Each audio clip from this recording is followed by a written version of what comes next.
कोई भी सपना साकार करने के लिए सबसे जरूरी है सही कोच का होना। चुनिए बुद्धि IAS एकेडमी को और करे अपने UPSC MPCS का सपना साकार। Download the app now.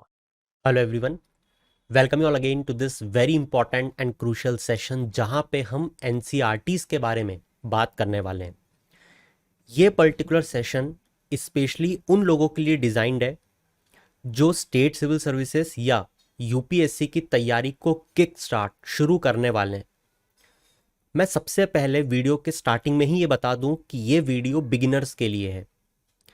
यहाँ पे हम NCERTs से जुड़े कुछ क्वेश्चंस को जानने की और उसके आंसर को फाइंड आउट करने की कोशिश करेंगे। देखो, आप में से जो भी सिविल सर्विसेज की तैयारी करने वाला है या सोच रहा है, मैं ये उम्मीद करूंगा कि आपने अभी तक बहुत सारे टॉपर्स के इंटरव्यूज तो देख ही लिए होंगे, वरना आप देखने वाले होंगे। उन सभी इंटरव्यूज में आपको बहुत अलग अलग चीज़ें पता चलेंगी, मगर जो एक कॉमन चीज़ आपको हर इंटरव्यू में पता चलेगी वो है NCERTs का इम्पोर्टेंस। आपको हर कोई ये कहेगा कि कुछ करो चाहे मत करो, मगर सबसे पहले शुरुआत में अपना फाउंडेशन क्रिएट कर लो। और वो फाउंडेशन क्रिएट होगा कहाँ से? वो फाउंडेशन क्रिएट होगा NCERTs से। हाँ, मगर इसमें भी कुछ वेरिएंट्स आपको देखने को मिलेंगे। NCERTs सजेस्ट सब करेंगे, मगर कोई बोलेगा कि यार 6th to 12th की जो NCERTs है वो मत पढ़ो, सिर्फ 11th 12th की पढ़ लो, वही ज़्यादा इंपॉर्टेंट है। और जो 6 से लेकर 10 तक बात कही गई है NCERTs में, वो 11th 12th में कवर्ड है, तो वो 2 साल भी पढ़ लोगे तो काम बन जाएगा। कोई बोलेगा 10th to 12th पढ़ लो। तो यहाँ पे बहुत सारे अलग अलग सवाल उठेंगे कि हम कौन सी क्लास से लेकर कौन सी क्लास तक की NCERTs को पढ़ें, पहला सवाल। फिर ये सवाल आएगा कि क्या हमें 6th to 12th पढ़ने पर कोई एक्स्ट्रा एडवांटेज मिलेगा। फिर अगला सवाल आएगा कि हर NCERT को पढ़ने में कितना समय लगेगा, 2 घंटे, 2 दिन, 2 महीने, कितना टाइम देना है ये 6th से लेकर 12th तक की NCERTs को पढ़ने में। फिर सवाल उठेगा कि चलो पढ़ भी लिया, अब इसके नोट्स का क्या? किसी संस्था के नोट्स को बोरो करें या खरीदें, किसी अपने मेंटोर से बोलें कि भैया मुझे नोट्स बना के दो, या खुद ही पढ़ते पढ़ते खुद के नोट्स बना लें अहम ब्रह्मास्मि बोल के कि मुझे ही सब आता है। तो यहाँ पे ये कुछ सवाल हैं जिनको हम इस पर्टिकुलर सेशन में डील करने की कोशिश करेंगे। ठीक है, नोट्स बनाना ज़रूरी है, नहीं है? क्या NCERT से UPSC मेंस या फिर किसी भी स्टेट सिविल सर्विसेज की मेंस जिसमें आपको आंसर राइटिंग करना होती है, क्या उसमें भी मदद मिलती है कि NCERT सिर्फ प्रीलिम्स के लिए बनी हुई है, मतलब फर्स्ट स्टेप के लिए, फर्स्ट स्टेज के लिए? ये सारी चीज़ें हम इस लेक्चर में जानने की कोशिश करेंगे। ठीक है, और साथ ही ये भी जानने की कोशिश करेंगे कि क्या कोई बेस्ट वन NCERTs भी होती हैं क्या? Best one of all the NCERTs का मतलब है कि इतनी सारी NCERTs में कुछ चुनिंदा बेस्ट NCERTs। ठीक है, ये सारी चीज़ें हम जानने की कोशिश करेंगे वन बाय वन। यहाँ पे मैं शुरू कर रहा हूँ उस सब्जेक्ट से जो मैं चाहता हूँ कि आप सबसे पहले पढ़ो, पॉलिटी। अब आप बोलोगे कि क्या आप पॉलिटी पढ़ाते हो इसीलिए आप पॉलिटी का बोल रहे हो? नहीं, मैं इकोनॉमी पढ़ाता हूँ। I am a faculty of economy. I teach students economy for civil services. मैं अर्थव्यवस्था पढ़ाता हूँ सिविल सर्विसेज के स्टूडेंट्स को, मगर उसके बाद भी मैं आपको ये कह रहा हूँ कि आप पॉलिटी से शुरुआत करो। क्यों? इसके कुछ कारण हैं, जिसमें सबसे पहला कारण है जो वीडियो के मैंने स्टार्टिंग में ही बताया था कि आप बिगिनर हो। ठीक है, यू आर जस्ट बिगिनिंग। और एक बिगिनर को सबसे पहले क्या चीज चाहिए होती है, आप खुद सोच के देखो। मान लो कि आपको मैंने समुद्र में फेंक दिया सीधे और बोला कि तैरो। आपके दिमाग में, आपके मन में ऐसी कौन सी चीज आएगी या आनी चाहिए जिससे आप वाकई में वहां पे तैर जाओ और जिंदा बच जाओ? वो है समझ। समझ हर जगह की अलग होती है। जब मैं आपको समुद्र में फेंक रहा हूं तो आपको वहां पे समझ आएगी कि मैं कितने हाथ पैर चला रहा हूं, तो मैं डूब रहा हूं या ऊपर जा रहा हूं। समझ रहे हो? समझ। वैसे ही जब एक बिगिनर NCERTs को पढ़ना शुरू करता है तो उसके लिए सबसे बड़ी चीज होती है कॉन्फिडेंस, या दूसरे शब्दों में मैं कह दूं समझ आना, कि जिस चीज को आप पढ़ रहे हो वो आपको समझ में आए। समझ में आएगी तो कॉन्फिडेंस अपने आप आ जाएगा। एक बार एक किताब का पहला पन्ना अगर समझ में आने लग गया तो पूरी किताब तो आप खुद ही पढ़ लोगे, आपको ना मेरी जरूरत है ना किसी की। समझ रहे हो आप बात को? इसीलिए आपने एक चीज सबसे पहले यहां पे आज समझी कि आपको पॉलिटी पढ़ना है। अब मैं आपको एक और कारण बताता हूं पॉलिटी पढ़ने का। आप न्यूज चैनल देखते होगे, मैं ये उम्मीद करूंगा आपसे। हर न्यूज चैनल में भले ही अर्थव्यवस्था की बात ना हो, भले ही भारत के भूगोल ज्योग्राफी की बात ना हो, मगर पॉलिटी की बात होती ही होती है, क्योंकि पॉलिटिक्स की बात होती है। अब ये पॉलिटिक्स और पॉलिटी में फर्क क्या है इस पे मैं नहीं जा रहा, मगर आप बस इतना समझ लो कि जो पॉलिटी है वो डिराइव होगी पॉलिटिक्स से। ठीक है? आपने प्रधानमंत्री की न्यूज़ सुनी है, आपने प्रेसिडेंट की न्यूज़ सुनी है, आपने चीफ मिनिस्टर की न्यूज़ सुनी है, तो बस यही आता है पॉलिटी में कि प्रधानमंत्री के क्या काम है, प्रधानमंत्री की पोस्ट क्या है, प्रधानमंत्री को कौन नियुक्त करता है, प्रधानमंत्री को क्या हटाया भी जा सकता है, चीफ मिनिस्टर को कौन नियुक्त करता है, हटाया भी जा सकता है, एक्सेट्रा एक्सेट्रा। तो आपने सुनी हुई है खबरें। तो अगर खबरें सुनी हुई हैं, इनके नाम सुने हुए हैं, प्रधानमंत्री, चीफ मिनिस्टर, तो आपको ये सब्जेक्ट भी समझ में आ जाएगा। ठीक है? ये सबसे प्रैक्टिकल सब्जेक्ट है जो आपको सबसे आसानी से समझ में आएगा। ठीक है? आपने ये चीज समझी। अब यहां पे मैंने आप लोगों के लिए कुछ क्लासेस की एनसीईआरटीज को मार्कआउट कर दिया, आप खुद से देख सकते हो। ये आपको 6th क्लास की एनसीईआरटी देखने को मिलेगी, ये 7th क्लास की एनसीईआरटी है, ये 8th क्लास की एनसीईआरटी है। आप इसकी इमेज भी खींच कर रख सकते हो। ठीक है? ये 9th क्लास की है, ये 10th क्लास की है, पॉलिटिकल थ्योरी 11th क्लास की है, 12th क्लास की ये politics in India since independence, contemporary world politics. एक किताब मैंने छोड़ दी है, मुझे पता है। ये सबसे इंपॉर्टेंट, सबसे ज्यादा इंपॉर्टेंट एनसीईआरटी है 11th क्लास की, India in the contemporary world. अब दोस्तों यहां पे फिर अगेन कुछ क्वेश्चंस आपको देखने को मिलेंगे, जैसे ये 6th क्लास की बहुत ही ज़्यादा बेसिक एनसीईआरटी है, इसे तो छोड़ देना चाहिए, इसमें तो पढ़ने में टाइम वेस्ट हो जाएगा, ये क्वेश्चन उठता है एक। ये मैंने क्लास में सुने हुए हैं। ठीक है? सारे क्वेश्चन मैं वही बता रहा हूँ आपको, सुने सुनाए क्वेश्चन है। जब बच्चे डाउट्स लेके आते हैं ना, तो यही डाउट्स लेके आते हैं कि ये 6ठी क्लास की इतनी बेसिक है, ये पढ़ेंगे क्या हम, एक विलेज की कहानी पढ़ेंगे क्या? बताता हूँ मैं इसका जवाब क्या है। फिर आप में से कई लोगों को ये भी सवाल आएगा कि जैसे यहाँ पे ये डेमोक्रेटिक पॉलिटिक्स की बात कर रहा है। ठीक है? आप में से बहुत सारे लोगों ने ये सुन लिया होगा अभी तक, और जैसा कि मैंने भी बताया that there is a difference between politics and polity. हमारी एग्जाम में पॉलिटिक्स के बारे में नहीं पूछा जाता, समझ गए आप? पॉलिटिक्स के बारे में नहीं पूछा जाता कि कौन सी पार्टी में कौन से लोग हैं, समझ रहे हो आप? पॉलिटिक्स के बारे में नहीं पूछा जाता। मगर इस किताब का जो नाम है डेमोक्रेटिक पॉलिटिक्स, आपको देख के ऐसा लगेगा कि यार तो पॉलिटिक्स की बात करेगा। पॉलिटिक्स की बात करेगा का मतलब है जैसे कि आज़ादी के बाद में कौन सी पार्टी थी, कितने समय तक थी, उसकी कितनी सीटें आई, फिर कौन पार्टी उसको हरा के जीत गई, ऐसी बातें। ठीक है? राजीव गांधी जी का कार्यकाल कब तक था, इंदिरा गांधी जी का कार्यकाल कब तक था, एक्सेट्रा एक्सेट्रा, ये पॉलिटिक्स हो गई। अब एक चीज बहुत ध्यान से समझना, इस डेमोक्रेटिक पॉलिटिक्स को जब आप पढ़ोगे तो आपको सिर्फ पॉलिटिक्स समझ में नहीं आएगी, आपको यह भी समझ में आएगा कि हमारे देश में जो पूरा गवर्नेंस है, हालांकि गवर्नेंस शब्द बिगिनर के लिए थोड़ा टफ हो जाएगा, मैं जानता हूं, आसान करते हैं इसको। आपको यह समझ में आएगा कि देश चलता कैसे, आज तक देश चला कैसे, पास्ट में हमारे कौन कौन से प्रधानमंत्री रहे, उन्होंने क्या क्या किया। अब क्या यह पढ़ना जरूरी है या नहीं? देखो, अगर आप इस किताब को छोड़ दोगे तो आपको कोई भारी नुकसान तो नहीं होगा, मगर मैं आपके एक सवाल का जवाब यहीं पे दे देता हूं। आप कभी किसी से ये पूछने की कोशिश मत करो, समझने की कोशिश मत करो, या खुद से ये सर्च करने की कभी कोशिश मत करो कि कौन सी एनसीईआरटी को पढ़ूं और कौन सी एनसीईआरटी को छोड़ दूं, क्योंकि आप एक बिगिनर हो। बिगिनर के पास टाइम की कभी कमी नहीं होती, और पढ़ने के लिए तो कभी नहीं होती है। ये जो आपको एनसीईआरटीज दिख रही हैं, ये बहुत ज़्यादा टाइम टेकिंग नहीं है, तो मैं आपको ये रिकमेंड करूंगा कि आप हर एनसीईआरटी को पढ़ो, हर एनसीईआरटी। ठीक है। हाँ, आप एक बार पढ़ने के बाद उसको न पढ़ो तो काम बन जाएगा, मगर आपको एक बार तो सारी एनसीईआरटीज पढ़नी ही है। ठीक है, अब मैं आपको इसमें सबसे इंपॉर्टेंट वंस बता देता हूं, वो है 11th की। ठीक है, इंडियन कॉन्स्टिट्यूशन एट वर्क, ये है। शायद मैंने इसका नाम स्टार्टिंग में गलत बोल दिया था, ऐसा मुझे याद आ रहा है। खैर ठीक है, इंडियन कॉन्स्टिट्यूशन एट वर्क। ठीक है, ये आपको पढ़नी है, सबसे इंपॉर्टेंट है।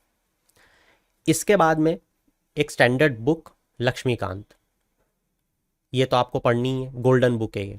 ठीक है, कोई कितना कुछ भी बोल ले कि लक्ष्मीकांत से क्वेश्चन नहीं बनते, क्वेश्चन यहीं से बनते हैं, हमेशा बनते थे, बनते हैं और बनते रहेंगे। इसका कारण ये है ऐसा बोलने का कि इसमें से सवाल नहीं बनते हैं, क्योंकि यूपीएससी पहले स्टैटिक सवाल पूछता था, अब एप्लीकेशन बेस्ड सवाल पूछने लग गया। ठीक है, मगर एप्लीकेशन निकलता कहाँ से? किसी चीज़ को जब हम इम्प्लीमेंट करते हैं तो कैसे कर पाते हैं? जब हमें उसकी थ्योरी क्लियर होती है। और थ्योरी कहाँ से आती है? वो आती है लक्ष्मीकांत से। लक्ष्मीकांत एक स्टैंडर्ड बुक है। क्या इस एनसीईआरटी को छोड़ के सीधे लक्ष्मीकांत पढ़ सकते हो आप? जवाब है हाँ। दूसरा सवाल, क्या आपको ये सारी एनसीईआरटी छोड़ के लक्ष्मीकांत सीधे पढ़ना चाहिए? जवाब है नहीं। क्यों? अगेन, क्योंकि आप एक बिगिनर हो। बिगिनर को चाहिए कॉन्फिडेंस। कॉन्फिडेंस आएगा जब आपको आएगी चीज़ समझ। सीधे स्टैंडर्ड बुक पढ़ोगे तो आपको चीज़ें समझ नहीं आएगी, और अगर आप एकदम धुरंधर आदमी हो तो फिर आपके लिए वीडियो ही नहीं है। और अगर आप एकदम धुरंधर हो तो आप ये वीडियो देख भी नहीं रहे होते। मतलब आप एक एवरेज स्टूडेंट हो, मैं मान के चल रहा हूँ, तो आपको सबसे पहले एनसीईआरटीज पढ़नी है। ठीक है, जब आप कंटेम्प्रेरी वर्ल्ड पॉलिटिक्स पढ़ोगे तो आपको वर्ल्ड हिस्ट्री के बारे में समझ में आएगा, वर्ल्ड लेवल पे कौन कौन से देश कैसे अलग अलग काम करते हैं ये समझ में आएगा। ठीक है, politics in India since independence पढ़ोगे तो आपको समझ में आएगा कि स्वतंत्रता से लेकर अभी तक हमारी पॉलिटिक्स कैसे चली है। आपको एनसीईआरटीज में कुछ ऐसे बेसिक एग्जाम्पल्स मिलेंगे जो आपको इस लक्ष्मीकांत में नहीं मिलेंगे। जैसे एग्जाम्पल के तौर पे आपको इस एनसीईआरटी में एक बहुत ही कॉमन टर्म जो आपको लगेगा कि यार ये पढ़ूंगा क्या अब मैं, इस पे यूपीएससी इतने सवाल बना चुका है और अच्छे अच्छे धुरंधरों से सवाल नहीं बनते क्योंकि उन्होंने एनसीईआरटीज नहीं पढ़ी हैं। जैसे डेमोक्रेसी। अब आपको लग रहा होगा कि डेमोक्रेसी जो एक शब्द है तो मैं बचपन से पढ़ रहा हूँ, बट बिलीव मी, मैं आपको अभी क्वेश्चन नहीं बता रहा हूँ, मगर मैं क्वेश्चन भी बता सकता हूँ आपको डायरेक्टली। अभी डेमोक्रेसी पे तमाम यूपीएससी ने क्वेश्चन पूछे हैं और बड़े से बड़ा धुरंधर उसमें फेल हो गया, क्योंकि सीधा ऐसे हलवा जैसे क्वेश्चन नहीं देता यूपीएससी की डेमोक्रेसी क्या है, ठीक है लगा दो, बाय, फॉर, फ्रॉम क्या है, उसमें टू है क्या है, ऐसे क्वेश्चन नहीं आते सीधे। वो आपसे एप्लीकेशन पूछता है और वो एप्लीकेशन के सीधे सीधे वर्ड उठाता है वो एनसीईआरटी से, सीधे वर्ड, लक्ष्मीकांत से नहीं, एनसीईआरटी से उठाता है। तो जिसके कॉन्सेप्ट क्लियर है, जिसने एनसीईआरटी को पढ़ा है, समझा है, वही इस तरीके के बेसिक्स के कॉन्सेप्ट्स को या क्वेश्चंस को सॉल्व कर पाएगा। ठीक है, तो ये आपके लिए पहली सीख थी। पहली तो नहीं, बहुत सारी सीखें ले ली हमने। आई होप आपको क्लियर हो गया होगा। पॉलिटी के लिए एनसीईआरटी पढ़ना है, पहला कंक्लूजन। दूसरा, क्या सारी क्लास की पढ़नी है? जवाब है हाँ, एक एक एनसीईआरटी पढ़नी है। जवाब है क्या पॉलिटिक्स वाली, ये पॉलिटिकल थ्योरी वाली, ये भी पढ़नी है? हाँ बिल्कुल पढ़नी है, एक एक बार। इनमें सबसे इंपॉर्टेंट कौन सी है? इंडियन कॉन्स्टिट्यूशन एट वर्क है, जहाँ पे आपको संविधान कैसे चलता है, संविधान में कौन कौन सी चीज़ें हैं, ये समझ में आएगा। ठीक है, इसको पढ़ने के लिए आप क्या करोगे? देखो, वैसे तो मैं आपको सजेस्ट करूंगा कि आप लोग टेलीग्राम चैनल को ज्वाइन कर सकते हो। ठीक है, टेलीग्राम चैनल की लिंक डिस्क्रिप्शन में मेंशन्ड है। इसी के साथ साथ अगर आपको इन केस वो लिंक काम नहीं करती है तो आप टाइप भी कर सकते हो टेलीग्राम पे जाके और आपको वो चीज़ मिल जाएगी। मैं बुद्धि आईएएस अकेडमी का टेलीग्राम चैनल है बेसिकली। ठीक है, बुद्धि BUDDHIIAS और अकेडमी। जब आप इसको टाइप करोगे तो आपको टेलीग्राम लिंक मिल जाएगी। वहाँ पे आपको देखने को मिलेंगे बहुत सारे माइंड मैप्स।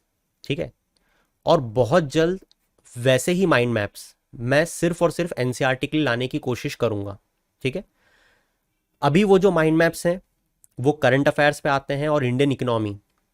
आप में से जो भी इंडियन इकोनॉमी को पढ़ना चाहता है शुरू से लेकर आखिरी तक, आंसर राइटिंग, प्रीलिम्स और मेंस का कंप्लीट कवरेज, मतलब कि वन स्टॉप सॉल्यूशन रहेगा वो इंडियन इकोनॉमी के लिए। उसके बाद आपको इंडियन इकोनॉमी कहीं से किसी किताब से नहीं पढ़नी पड़ेगी, that I can assure you. और सिर्फ बातों पे मत जाओ, मेरी टेलीग्राम चैनल पे जाके देखो, वहाँ पे इंडियन इकोनॉमी कैसे पढ़ा है हमने। जाके देखो कि कितने कंसाइज फॉर्म में आपको पढ़ाया गया है। ठीक है। अगर आपको लगता है कि वो चीज़ सही है तो do enrol in the course, वो आपको बहुत ज़्यादा बेनिफिट करेगा। साथ ही अगर आप करंट अफेयर्स के कोर्स को एनरोल करना चाहते हो, उसकी भी लिंक डिस्क्रिप्शन में मेंशन्ड है, दोनों ही कोर्सेज की आप कर सकते हो। ठीक है, तो जैसा मैंने कहा, मैं आप लोगों के लिए एनसीईआरटीज़ के लिए स्पेशली माइंड मैप्स लाने की कोशिश करूंगा। तो चलिए, दूसरा जो सब्जेक्ट है वो मेरा ही सब्जेक्ट है, डेट इज़ इकोनॉमी। अब इकोनॉमी में जनरली ये मैंने देखा है कि स्टूडेंट्स इस पर्टिकुलर सब्जेक्ट को बहुत टफ मानते हैं, और है भी, है ना। इसमें कोई डिनाई नहीं करूंगा मैं कि मैं पढ़ाता हूँ, है ना, मेरे को इतना टाइम हो गया, मुझे कॉन्सेप्ट आते हैं तो एक बिगिनर को एकदम से समझ में आ जाएंगे, नहीं आते, आने भी नहीं चाहिए, है ना। आने इसलिए नहीं चाहिए क्योंकि ये चीज़ टफ है ना।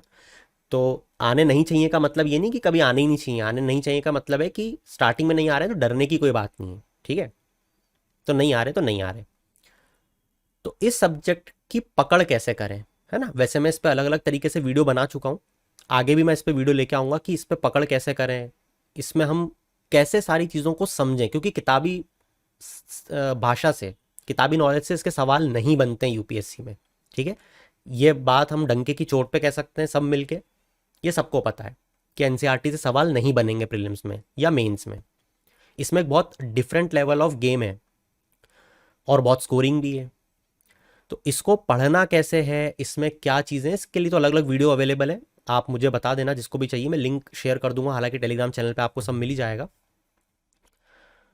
मगर इस पर्टिकुलर सब्जेक्ट को पढ़ने के लिए आपको न्यूज़पेपर का सहारा तो लेना ही पड़ेगा। ठीक है, जैसा कि मैं डेली बेसिस पे न्यूज़पेपर का एनालिसिस भी करता हूँ आप लोगों के साथ में, इकोनॉमी की न्यूज़ भी हम लोग डिस्कस करते हैं। जैसा मैंने बताया कि जो इंडियन इकोनॉमी का कोर्स है उसमें आंसर राइटिंग भी रहती है।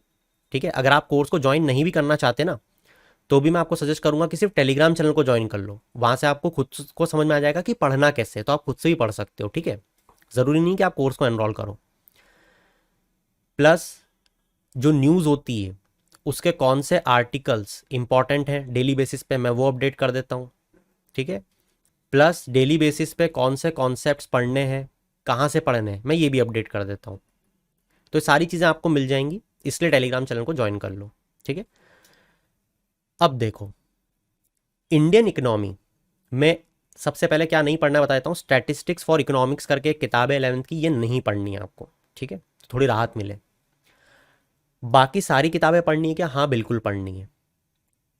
एक और चीज़ बता देता हूँ क्या नहीं पढ़नी है। 12th और 12th क्लास मतलब कि 12th में दो किताबें हैं, एक माइक्रो इकोनॉमिक्स कहा जाता है ना, और एक को मैक्रो इकोनॉमिक्स कहा जाता है। माइक्रो इकोनॉमिक्स अलग होती है, मैक्रो अलग होती है, क्या डिफरेंस है उस पर नहीं जा रहा मैं। 12th में दो किताबें, ठीक है। इस माइक्रो इकोनॉमिक्स को अगर मेरी सलाह मानो तो छोड़ देना।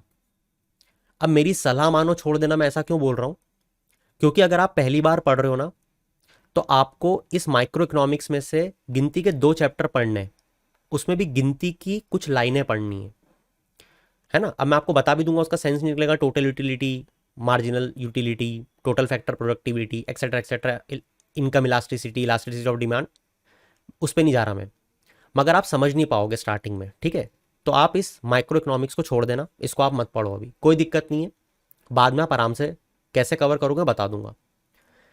12th की जो मैक्रो इकोनॉमिक्स है, बहुत ध्यान से सुनना, इसमें बहुत सारे मैथ्स के कैलकुलेशन मिलेंगे आपको, बहुत सारे मैथ्स के अलग अलग कैलकुलेशन मिलेंगे। कैसे? आपको थ्योरम मिलेगी, ये यूपीएससी नहीं पूछता, थ्योरम्स को यूपीएससी नहीं पूछता। मैं एग्जांपल दे देता हूँ आपको, जैसे मान लो एक आपको फॉर्मूला दिखेगा वहाँ पे, जीडीपी या नेशनल इनकम हम कैलकुलेट करते हैं C+I+G+X-M, है ना। अब अगेन इसका मतलब क्या होता है, सी का, आई का, जी का, X-M का, मैं इस पर नहीं जा रहा, मैं आपको सिर्फ ये बताना चाह रहा हूँ कि ये C+I+G+X-M कैसे आया, इससे हमको मतलब ही नहीं है कैसे आया, कैसे भी आया हो, हमको सिर्फ मतलब है कि ये होता है फॉर्मूला, समझ रहे हो, इस पे हम खेलते हैं आगे। ये फॉर्मूला आया कैसे, इससे हमको कोई मतलब नहीं रहता है। मैं उम्मीद करूंगा कि आप समझ पा रहे हो बात को। ठीक है, तो क्या सीखा आपने, स्टैटिस्टिक्स फॉर इकोनॉमिक्स को नहीं पढ़ना है, 12th में माइक्रो इकोनॉमिक्स को छोड़ देना, कैसे पढ़ना है मैं आपको बाद में बताऊंगा। अच्छा चलो बता ही देता हूं, अभी वीडियो सेक्शन में जाना, ठीक है, वीडियो सेक्शन में जाके बस लॉ ऑफ डिमांड टाइप कर देना। क्या टाइप करोगे? Law of demand. बस वहाँ पे आपको प्लेलिस्ट मिल जाएगी। ठीक है, माइक्रोइकोनॉमिक्स के 4-5 वीडियो डाले हुए हैं मैंने, शायद 8 वीडियो हैं टोटल। ठीक है, उन 8 वीडियो को पढ़ लेना, शायद 4.5-5-6 घंटे के हैं, आपका काम माइक्रो इकोनॉमिक्स का पूरा खत्म। ठीक है, अगर चाहो तो। मैक्रो इकोनॉमिक्स की किताब में थ्योरम्स जो होती हैं ये नहीं पढ़ी जाती। ठीक है, अब आते हैं हम 9th 10th 11th पे। एक एक शब्द पढ़ना है आपको, एक एक शब्द। ठीक है, चलो, तो इकोनॉमी का हो गया। अब आते हैं हम ज्योग्राफी पे। ज्योग्राफी में सबसे पहले मैं जो सबसे पहला सवाल दिमाग में आएगा या आपने सुना होगा वो है रिपीट। रिपीट इसलिए बोला जाता है कि छठी की ज्योग्राफी की किताब में जो पढ़ोगे वो 7वीं में मिल जाएगा, 7वीं में जो पढ़ोगे वो 8वीं में मिल जाएगा, 8वीं में जो पढ़ोगे वो 9वीं में मिल जाएगा, 9th में जो पढ़ोगे वो 10th में मिल जाएगा, 10th में जो पढ़ोगे वो 11th में मिल जाएगा। समझ रहे हो? तो बहुत सारे लोग सजेस्ट करते हैं कि यार 11th 12th ही पढ़ लो, वही बहुत है। देखो, यहां पे मैं आप लोगों के लिए एक चीज बता दूं कि अच्छा, यहाँ पे एक शायद एनसीईआरटी मिस कर दी है मैंने, तो वो ये वाली किताब है ना, फंडामेंटल्स ऑफ फिजिकल ज्योग्राफी। ठीक है, 11th क्लास की किताब है ये। 11th में 2 किताबें, ये भी 11th की। ठीक है, 11th में 2 किताबें, फंडामेंटल्स ऑफ फिजिकल ज्योग्राफी और फिजिकल एनवायरनमेंट। तो कहने का ये मतलब है कि रिपीट होती है क्या चीज़ें? हाँ बिल्कुल होती है, इसलिए वो सब कहते हैं। मगर फिर भी क्या उसके बाद भी हमको 6th क्लास से पढ़ना है क्या चीज़ें? देखो, अगर रिपीट हो रही हैं तो आप छोड़ देना, और अगर 6th क्लास से आप 7th क्लास पे मूव ऑन कर रहे हो और आपको लग रहा है कि 7th क्लास में पढ़ते हुए कि यार ये तो 6th में ही पढ़ लिए, तो आपको तो रिवीजन ही हो रहा है ना। समझ रहे हो? तो ये समझ लेना कि आपने एक किताब का 4 बार रिवीजन कर लिया। हालांकि बहुत सारी अलग अलग चीज़ें आपको हर किताब में मिलेंगी, है ना। अगर बिल्कुल ही सेम होती तो मतलब हमारी सरकार पागल तो हो नहीं गई है कि हर बार हर साल के लिए अलग तरीके से किताबों को छाप रही है ना, कवर पेज बदल बदल के कि बच्चे को मूर्ख बनाए। समझ रहे हो? तो हर किताब में कुछ कुछ अलग चीज़ें हैं, मगर हाँ कुछ रिपीटेशन भी हैं। तो क्या सारी किताबें पढ़ें 6 से लेकर? मैं सजेस्ट करूंगा बिगिनर्स के लिए कि आपको सारी पढ़नी चाहिए, बट बेस्ट जो एनसीईआरटीज हैं वो 11th की है, फिजिकल एनवायरनमेंट और फंडामेंटल्स ऑफ फिजिकल ज्योग्राफी। इसमें सारे मेजर कॉन्सेप्ट्स कवर्ड हैं, सारे। ठीक है, तो रिकमेंडेशन क्या है? 6 to 12 पढ़ो। बेस्ट क्या है? 11th वाली। ह्यूमन ज्योग्राफी पढ़ना है 12th की? हाँ बिल्कुल पढ़ना है। ठीक है, इंपॉर्टेंट है। तो ज्योग्राफी आई होप आपको समझ में आ गया। ठीक है, अब बात करते हैं हिस्ट्री की। अच्छा, हिस्ट्री में एक डिबेट चलती है, न्यू एनसीईआरटी पढ़ें, ओल्ड एनसीईआरटी पढ़ें। अब ये कॉन्सेप्ट क्या है पहले तो ये क्लियर कर देता हूँ। आधी जनता इसी में गुमराह होती रहती है कि हमने गलत तो नहीं पढ़ लिया, है ना, सिलेक्शन होगा नहीं होगा। देखो, ये जो ओल्ड एनसीईआरटीज है ना, ये इंडिविजुअल ऑथर्स के द्वारा लिखी गई है। उनके नाम बता के कोई सेंस नहीं, इसलिए बता नहीं रहा हूँ मैं कि आर एस शर्मा ने कौन सी लिखी है, अर्जुन देव ने कौन सी लिखी है ना, बिपिन चंद्रा ने कौन सी लिखी है। इस पे छोड़ते हुए मुद्दा ये है कि ये अलग अलग ओल्ड एनसीईआरटीज थी 3। ठीक है, तो या तो आप इन तीनों को पढ़ लो। क्या ये आज भी उतनी रेलिवेंट है? जवाब है हाँ बिल्कुल, बहुत लूसिडली लिखी हुई हैं। क्वेश्चंस आते हैं इसमें से? हाँ बिल्कुल आते हैं। ये जो नई एनसीईआरटीज हैं क्या ये बिल्कुल बेबुनियाद है, इसमें से कोई सवाल नहीं आते? इसमें से भी सवाल आते हैं। ठीक है, हिस्ट्री एक बहुत बड़ा सब्जेक्ट है ना। अब अगर आपको मैं एक सच बात बताऊं कि हिस्ट्री को इतनी किताबों से नहीं पढ़ा जाता, हिस्ट्री को बहुत कंसाइज फॉर्म में पढ़ा जाता है। ठीक है, कंसाइज फॉर्म में कैसे पढ़ा जाता है कि जैसे किसी के नोट्स मिल जाए, है ना, कहीं से नोट्स मिल जाए। जैसे अगर आप वीडियो सेक्शन में जाके देखोगे तो मैंने आपको एक वहाँ पे वीडियो शेयर किया है, how to memorise the timeline. Timelines पे से सवाल पूछती है यूपीएससी या बाकी स्टेट सिविल सर्विसेज। तो कहने का ये मतलब है कि क्योंकि आप बिगिनर हो तो आपको तो एनसीईआरटीज पढ़नी ही है ना, ताकि आपको टाइमलाइन समझ में आए, अकबर कब आया, अकबर के कौन सा बेटा था, किस बेटे का कार्यकाल कब था, एक्सेट्रा एक्सेट्रा। तो 6th से लेकर 12th तक की आपको सारी एनसीईआरटीज एक बार पढ़नी है। नई वाली हाँ बिल्कुल न्यू एनसीईआरटीज पढ़नी है, या फिर ओल्ड एनसीईआरटी। आप किसी भी एक चीज़ को ऑप्ट कर लो, या तो ओल्ड एनसीईआरटी पढ़ लो या न्यू एनसीईआरटी की 6th to 12th पढ़ लो, है ना। 6th क्लास में आपको दिखेगा आर पास्ट 1, 7th क्लास की दिखेगी आर पास 2, फिर 8th क्लास की our pasts 3, our pasts 3 part 2। 9th class में दिखेगा India in the contemporary world, जहाँ पे इंडिया और वर्ल्ड की बात चलेगी। 10th क्लास में India in the contemporary world 2। 11th class में थीम्स इन वर्ल्ड हिस्ट्री।